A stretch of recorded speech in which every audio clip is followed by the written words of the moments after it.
This is the Anarchist Handbook on 90.3 KDVS.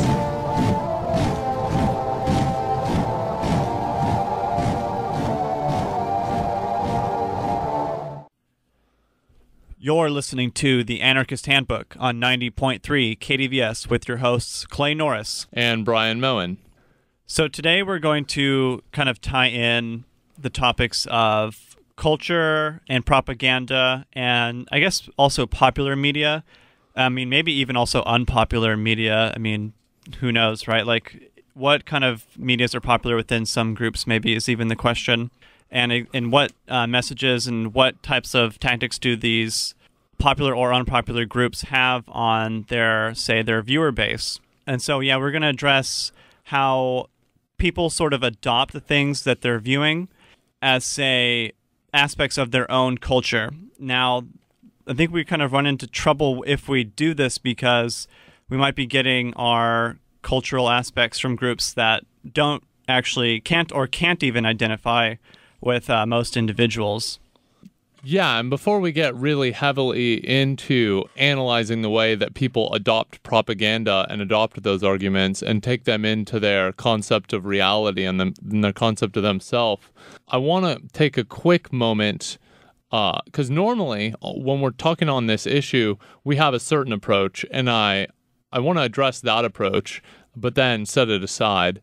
So the normal approach is where we talk about institutions, and we talk about how institutions are selected for to disseminate certain information. That is, if a group is disseminating information which is hostile to the power of the elite class will use its power to reduce those institutions, and so they'll be replaced. And so the information dissemination groups which will be left will be the ones which are complementary to the elite's power rather than hostile towards it. That's the normal line of analysis that we take, an institutional analysis. But this one's going to, I guess, be more sociological. So the idea, we're going to work from the other way around. Instead of looking at the institutions and the way they're acting, I think we're going to try to look at people. And now, of course, there are many criticisms overall of sociology as a field, so a lot of people might think this type of political analysis is invalid. But I think we can get some pretty concrete meaning out of it. Mm-hmm. Maybe if we can't, say, prove all of the, I guess, speculations that we can make, we can still look at our limited scope of knowledge and kind of come to conclusions, at least about that subjective experience. And it's something rather than nothing. Although a scientific study that, say, would prove from a sociological standpoint would be very, very rigorous, and one we probably can't really accomplish today, right? Yeah.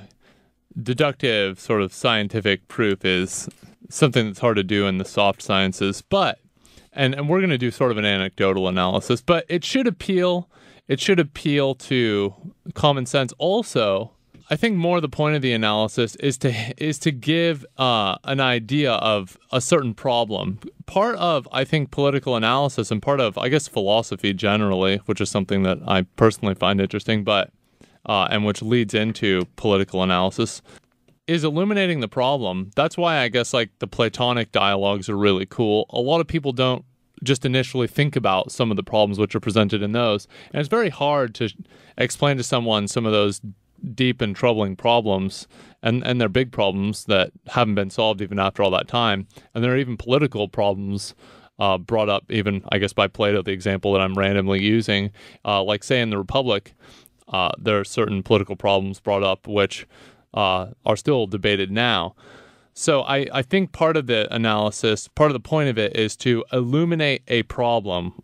What we want to show is this particular problem in relation to ideology and people's concept of themselves and their culture. Okay, so yeah, now we're going to kind of get into examples.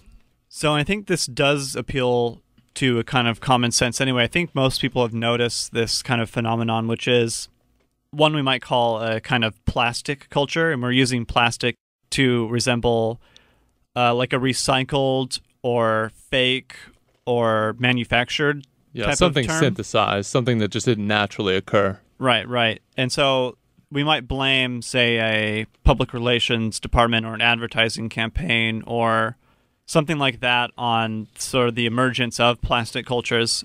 So meaning people, say, absorbing media, viewing media, identifying with it, and then sort of taking it inwards, internalizing it. And so whenever there's a kind of a backlash against that, even if it's justified or not. So that ideology, you mean? Yeah. Yes. Against that ideology, not the culture. Yes, exactly. So there's, say you've internalized one set of values or messages from a group that's, say, advertising. That's the most common form of media I think we're typically seeing. And then then there's a competing culture or competing ideology or a competing value, or one that, say, even there's a moment where you're made fun of or something like that. And so since you've internalized this sort of identity, any attacks or criticisms would be almost like an attack or a criticism on yourself. And so you would immediately be offended, and you would sort of reject the criticism. And this seems like, I think we're all kind of guilty of this. I mean, whether or not we are borrowing our culture or our ideology from any sort of group, whenever it's under attack, even if it's, say, one that we like morally agree with, it's still going to spark a kind of a reaction and a kind of a dislike and a distaste for. So, and this is true, I think this is no less true with someone that has like a culture built around, say, excessive television usage or something like that.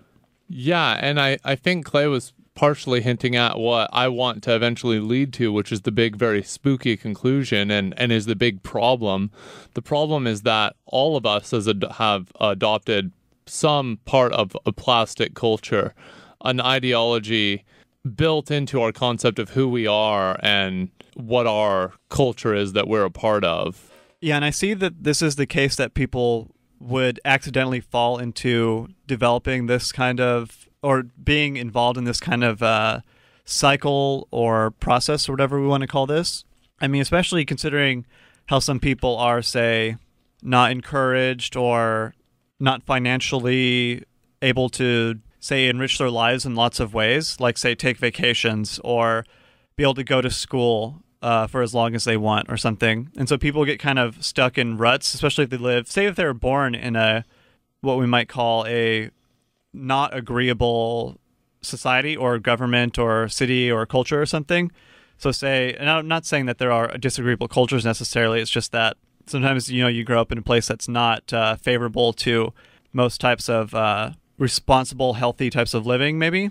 So like a community that's like drug-ridden or crime-ridden or poverty-ridden and like poisoned environmentally and things like that.